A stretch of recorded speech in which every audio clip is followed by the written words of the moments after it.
things that I always found very, very interesting. You told me you're like, just ignore it. Like, why?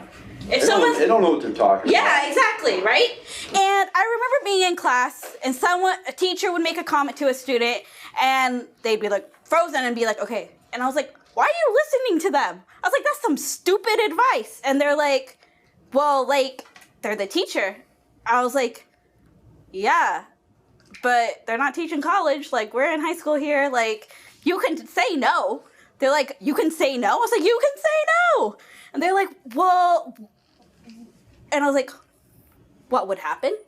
And they're like, well, yeah, like, they told me I should do this and I should do that. And I was like, well, do you want to do it? Do you think that's good for you?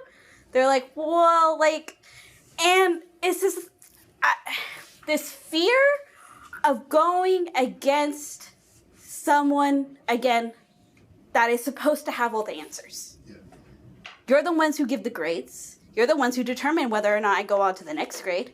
You're the ones who determine whether or not my mom and dad are going to be like, hey, your teacher just told me that you suck at this. Like, you're not going to leave the house. Like, you need to do this work. And you're the gatekeepers. And so the idea of me pissing off a gatekeeper by saying, I'm going to ignore you because your advice is stupid. No, you don't have to say that. You don't have to say that. You teach your kids to think that way. Of course. And I think some of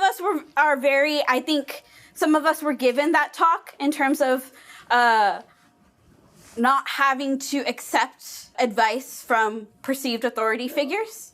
But I think a lot of times, especially from an immigrant background or a first-gen background, parents who don't know that I don't know how the education system works here, so I have faith that every teacher has a good intention.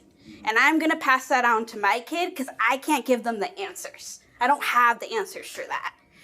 And so it's a caveat. It's a fine balance between, not outright, getting in a fight with your teacher, but also respecting, being like, I respect you for giving me that, or I hear you, but I'm going to do this. And so in your mind. You don't have to verbalize it. No, but it's still that internal of how do we empower a student so that they internally feel comfortable making the final decision for themselves. Yeah.